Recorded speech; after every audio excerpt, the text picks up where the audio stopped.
Thank you for making time to stay with us. Right before we dig into the papers, this is the news review segment.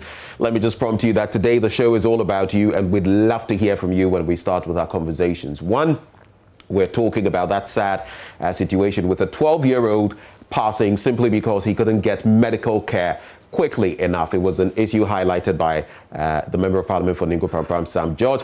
We also have the bit about a likely fuel increment within 10 days. That's according to the CPCG. How do you react to that? What kind of toll do you feel that will take on you? And what do you think the ramifications would be? What do you want to see from establishment? We'll be delving into those issues. When we do, we'd love to hear from you. But right now, let's hear from the papers, yeah?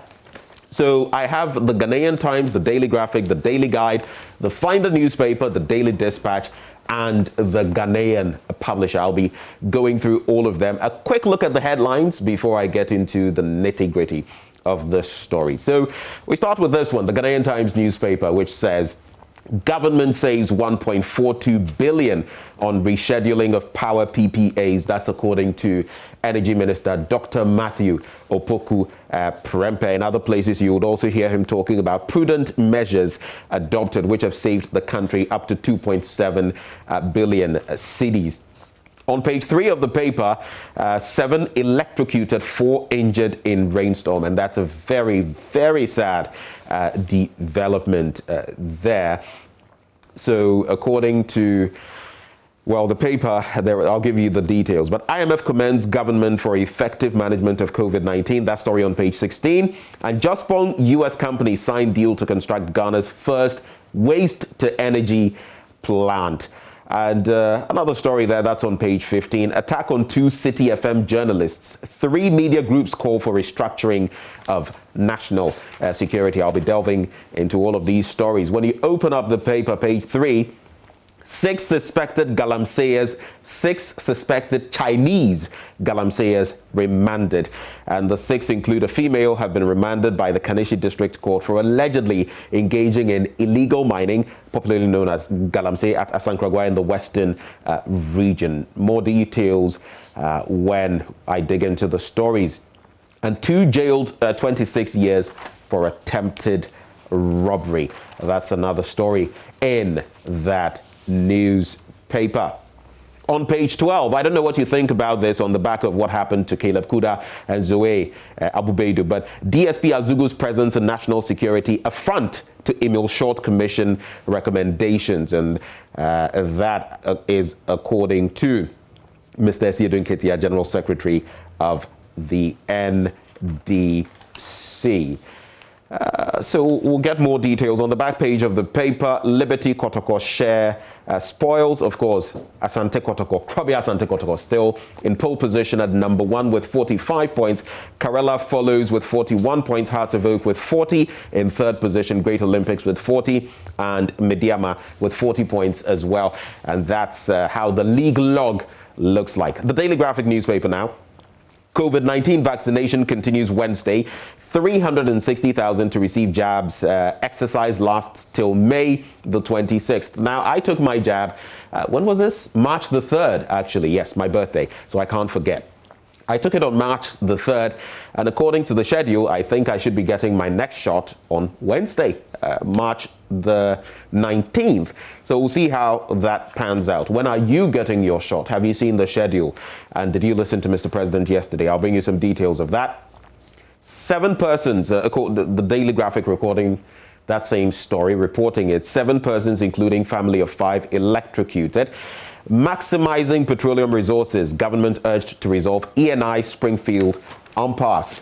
So those are some of the stories there. How about this? DR Congo Eid clashes. That's on page 5, the international page. Court hands down death sentences. And Zimbabwe High Court forces out Chief Justice. This is an interesting one. Zimbabwe's High Court has ruled that the president's extension of the Chief Justice's term of office by 5 years is illegal. A High Court.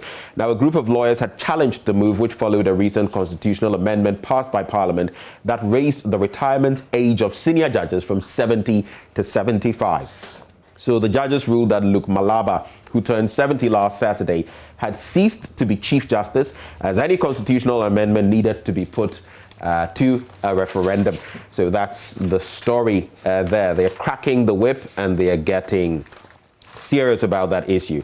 More international news, Israel-Gaza conflict. This one is a nasty one. It's taken different proportions, but strikes to continue at full force. That's according to Benjamin Netanyahu, Prime Minister of Israel. If you've seen some of those videos on that building in which Al Jazeera, the Associated Press, were operating, ghastly scenes, but the Israeli side is also saying that there were some members of Hamas operating from there. So what exactly is the truth? And of course, there are always civilian casualties. A whole lot to digest when it comes to that issue. The middle spread of the paper, there's a news feature, e-waste forgotten menace, and taxi trotro drivers, invaluable assets in transport sector. That's it for the Daily Graphic. I'll get to the details of it in a bit.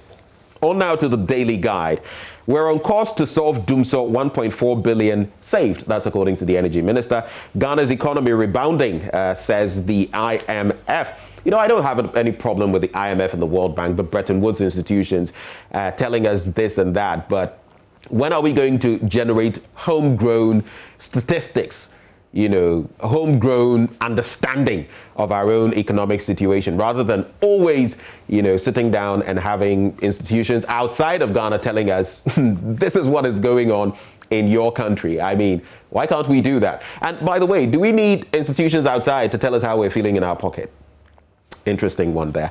Opuni Agongo, injured state financially. That's according to a judge. A national security probes fake passport scandal.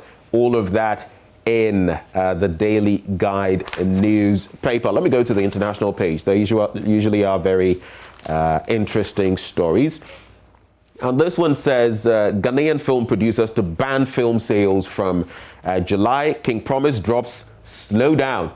Yeah, slow down. So Kiddy is saying touch it. And King Promise is saying slow down. Jack Tobo. Okay.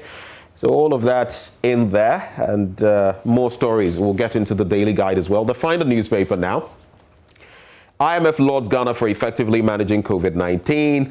President announces second COVID-19 jab repeat test and plans to open theaters and cinemas. Now, this is one interesting one because those in that industry, you know, cinemas, theaters and others have been calling, you know, have been lobbying from what we hear to get, you know, some return to normalcy, maybe not fully, but some return to normalcy, maybe spacing out and all of that. We'll see how that pans out in the coming days and weeks. Transport fares to increase by 20% from today. Yes, you heard me right, 20%. And that's another conversation we're having today. It's increasing by 20%, and according to the CPCG, we could have, within the next 10 days, another fuel increment. What is that going to mean? What is that going to mean for the ordinary Ghanaian? Alleged assault of City FM's journalist requires independent probe. That's according to the One Ghana movement. And MDAs told to document all efforts towards harnessing potentials of AFTA. That's it. I'll just wrap up with some stories on page 5. Woman attacked by wild antelope succumbs to death. Whoa. Okay. So, Madame Bejom Jacha, a 48-year-old woman at Dambai, Old Town in the Karachi East municipality of the Oti region, has succumbed to death after an attack by a wild antelope.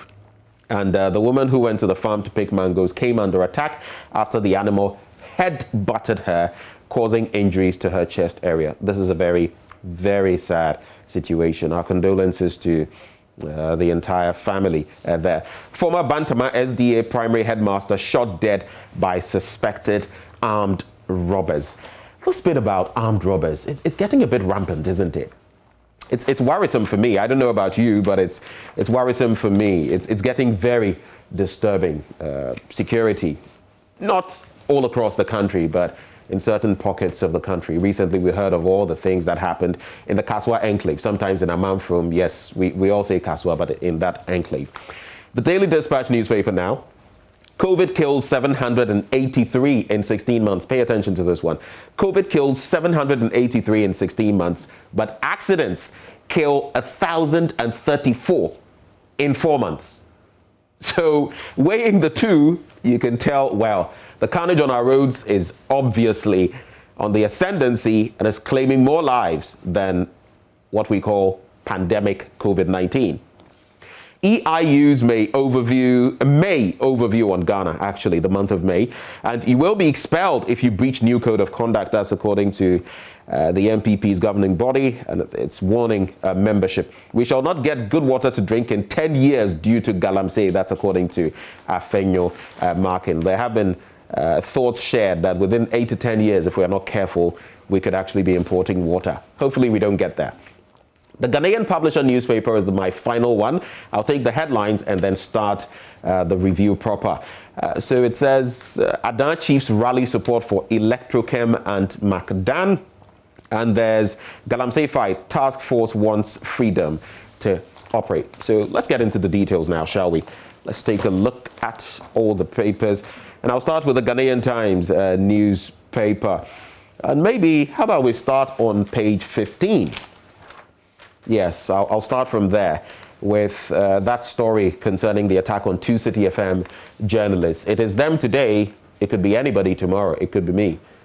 So we need to talk about it, and we need to get some, closure to this matter, because it's a journalist every now and then. Some have died, the likes of Ahmed Hussein Swale. Still nothing to show. A life snuffed out. 3 media groups call for restructuring of national security, and the 3 media groups, the Ghana Journalists Association, the Ghana Independent Broadcasters Association, GIBA, and the Private Newspaper Printers Association of Ghana, PRINTPAG, have called on the government to restructure the national security outfit and rid it of unprofessionals. The groups believe the increasing spate of attacks on journalists in the country by operatives of the national security could be attributed to overzealous and professional recruits who lack intelligence gathering, the mandate of the outfit. Let me just give pause to myself here. When it comes to recruits, that's one area we've had a grave problem as a country. We've had prominent people, members of parliament, sit on platforms and talk about how they have influenced recruiting into what? The Ghana Police Service, the military, and all of that. What does that say about us? If people are not getting in based on proper qualifications, based on character assessment, if people are getting in based on party colorations, depending on where they lie on the political spectrum, what does that mean for us as a country? It means if the NDC is in power today, well, you never know who might get in and what that could mean for an MPP supporter. And if the MPP is in power today, you never know what that would mean if such recruits get in, what that would mean for an NDC supporter, or maybe even someone who doesn't lie on the political spectrum, but is just expressing an opinion. The story goes on to say, we're of the view that the time has come for the government to restructure the Ministry of National Security, reorient the minds of these operatives, and to institute professional recruitment policies to ensure that the ministry recruits the right caliber of professionals who will be entrusted with the intelligence mandate of the ministry. Well, I'm in total agreement, and not just the National Security Ministry, across the board. Yeah, across the board. The Ghana Police Service, you know, a whole lot that sometimes we don't want to get into, but that's just one of the stories in there. What happened to Caleb and Zoe? They may have done certain things in certain directions. You could question it, but what happened? The repercussions, very distasteful, very unpalatable, and we should be ashamed of ourselves as a country. Of course, investigations going on. That's another matter, because some have said that, look, you're investigating yourself? Seriously? Okay. Well, let's check out some other stories in here. And which one should I go to next? I think I'll just check out... all right, let me move to this one because it talks about a very serious matter. Rich Hospital blood bank empty. So it was the other day I was doing a show on this very network, and we had, it was the Pulse actually, and we had a lady join us from the Greater Accra Regional Hospital, the Ridge Hospital, telling us about the fact that The blood needs generally across the country, we have just about 25% of them. So if you go to hospital currently, depending on the facility, and you need blood, and if you're not fortunate, low, that could be a reality because there's no blood at the banks. So the story says the Greater Accra Regional Hospital is in dire need of blood as its bank is fast running out of the life-saving commodity. The hospital, which receives referrals from most health facilities in the region and other parts of the country, is currently overwhelmed with a high demand for blood for emergency care. And that's according to Dr. Emmanuel Srofenyo, medical director of the hospital. He's been talking. And he says one of the impacts of COVID-19 is the depletion of our blood bank. In fact, generally, the health system is not having adequate amounts of blood. So, for instance, over the years, hypertension has been a leading cause of maternal death in this facility. But last year, we had more mothers dying from obstetric hemorrhage, that is excessive bleeding, because we did not have adequate amounts of blood in stock. So I'll tell you what, as a patriot, yesterday in my church, and I'll not tell you where, but I donated blood. Yes, I did, especially on the back of that interaction with the lady. I donated, and every 4 months, I'm going to try to go back to what I used to do and donate a lot more. And I think all of us should, because you never know which relative, it could be you even. So now I have my card. I've gone back, there's this blue card they gave. And I think all of us should get on board and donate blood. Plus, there are so many health benefits, attached to it. So that's it for the Ghanaian Times newspaper. Let's check out the Daily Graphic newspaper now. COVID-19 vaccination continues Wednesday. Now, 360,000 people who received their first COVID-19 jabs between March the 1st and the 9th, 2021 will be eligible for shots during the deployment of the second dose of vaccines from May 19 to May 26.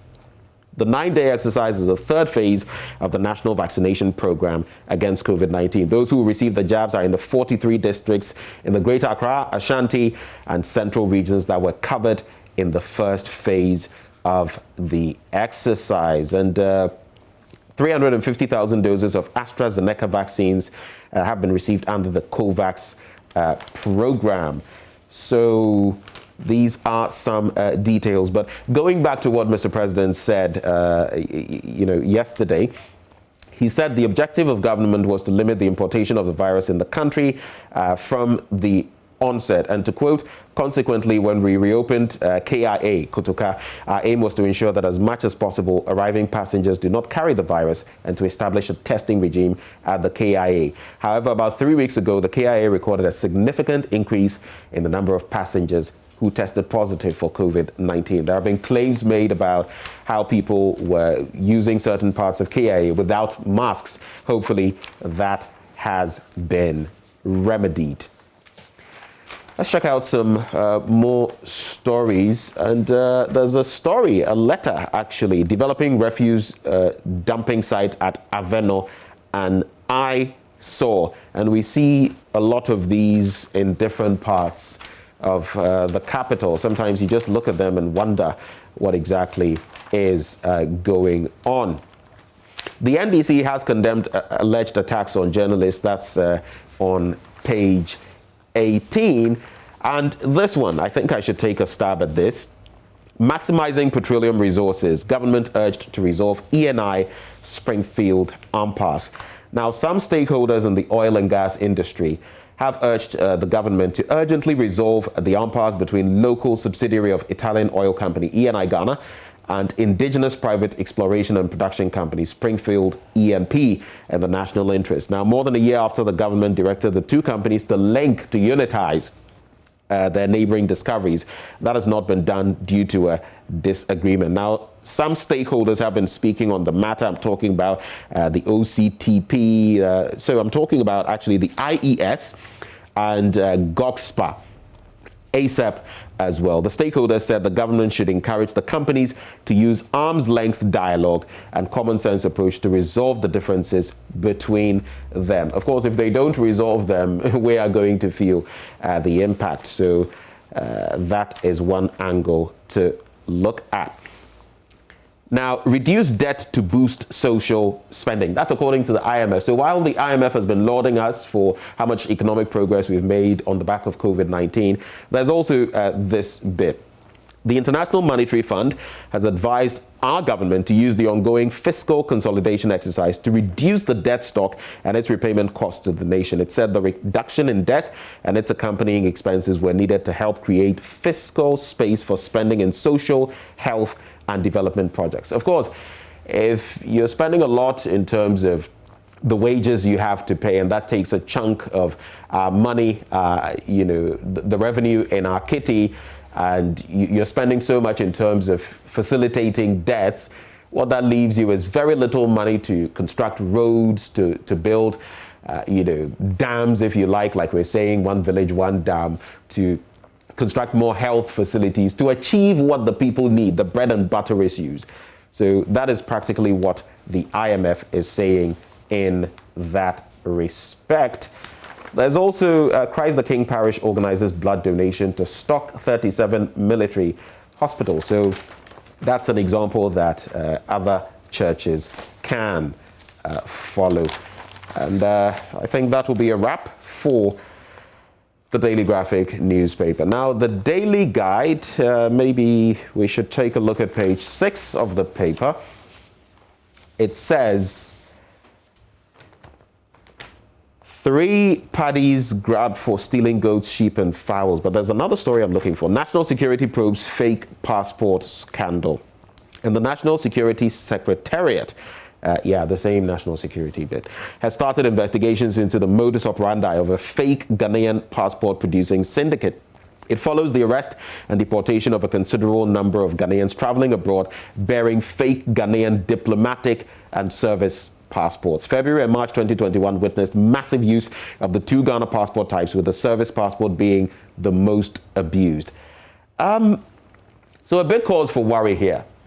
Internationally, we have a pretty good image, but in certain instances, we don't have a good image. I don't want to mention other nationalities, but this is quite a problem, isn't it? Because part of all of this digitization and, all the other mechanisms we've introduced in our passport system, there were the times when we were doing the tushim. They take this off, they put that in, and some people actually went through the system with the tushim, take it out and put back in. But now we have more technology, so a bit of a worry that there still are such developments. But hopefully this can be taken care of, and it's a good step that this syndicate has been busted.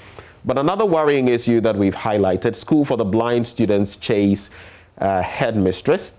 And students of Akropong School for the Blind in the Akuapem North Municipality of the Eastern Region over the weekend staged a rare demonstration against the headmistress of the school. The students holding placards accused the headmistress, Mahela Na, of alleged stealing of food donated to them, and also claimed she was misappropriating funds and other donations to the school.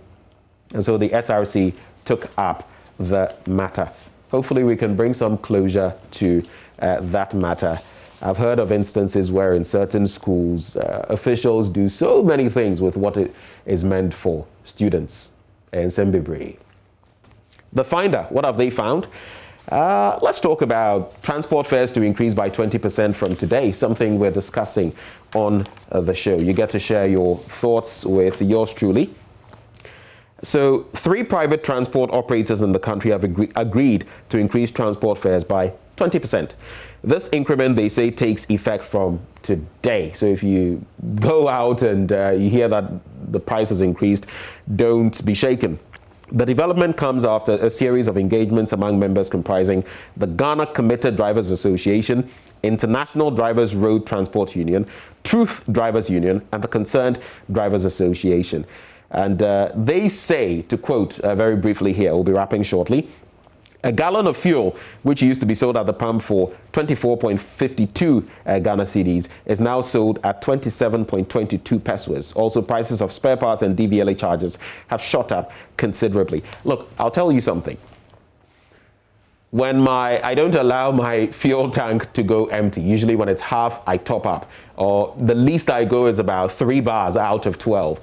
Recently, I went to the fuel pump somewhere in Jowulu, and I had 3 bars. Now, usually that would require a top-up of maximum 165, 170, 180 cedis. When they were done topping up, I looked at the figure there, and it was 230 cedis. Yeah. So this suggested fuel increments that the CPCG is talking about, I don't know what that would mean for the needle of my fuel gauge when it does happen, if it does happen. But I think these are matters that our government really ought to be looking at. I'll wrap with the Daily Dispatch newspaper, and maybe we can do My Joy Online very briefly. So this one says, COVID kills 783 in 16 months, but accidents kill 1,034 in 4 months. So put them side by side. A Daily Dispatch analysis of a Ghana web story indicates that between January to April this year, a total of 1,034 persons were killed through road accidents. However, the dreaded COVID-19 pandemic has killed 783 persons between March 2020 and May 13, 2021. The story is on the back page of the Daily Dispatch. And it says, accidents have taken a toll on the population between January and April 2021. Apart from the 1,034 deaths, 5,658 were injured. 57.2% of the 1,034 killed, that is 592, occurred in the Greater Accra, Ashanti, and Eastern regions. It also says, of the 9,336 vehicles involved in accidents in this 4-month period, 23.4%, that is 2,184, were motorcycles. And it goes on and on. But this paints a very dire picture that ought to be addressed as quickly as possible. Let's all be more responsible on our roads. Let's quickly do My Joy Online now. I'll wrap up with some stories online as we gear up for sports. Now, one of the major stories there, task force destroys excavators allegedly belonging to MPP women's organizer. Of course, there's this one, second dose of COVID-19 vaccines to be deployed from May 19. That's according to President Akufo-Addo. You can check out the full text of President Akufo-Addo's 25th address on measures to deal with COVID-19 pandemic. Other related stories, government is making all efforts to achieve overall vaccination targets. That's according to Mr. President. Then there's this one as well, tied in. COVID-19 pandemic, all non-essential trips to high-risk countries should be postponed. And that was made clear yesterday. Fuel prices to go up again. Chamber of Petroleum Consumers Ghana, the CPCG there. And then hologram QR code to authenticate full vaccination status of Ghanaians. Maybe the final story. Samson Ladi Anyenene speaks on alleged assault on City FM journalist by national security operatives. He was speaking on Newsfile over the weekend on Saturday. If you missed it, well, you can still check out the feed from social media. Well, we can also check out the BBC very quickly. Zimbabwe minister blasts judiciary over ruling. You can see footage there of the president as well, together with the Chief Justice. Nigeria has failed to defeat Boko Haram. That's another story there. And guess who's in the bottom corner? Yes, Jackie. And it says, Spotify first for Jackie, Ghana's new sensation. I just forget, there's this group that she was a part of in recent times. I think she's the only female, first person from Africa, and she keeps rising and rising. Nane Champon's daughter there, one of the Lumba brothers. Well, we can only wish her the very best. Hopefully she gets managed properly and doesn't get swooned, carried away by all the fame. But hey, this is where we wrap up the news review. Coming up next is sports. You don't want to miss that one. Do stay.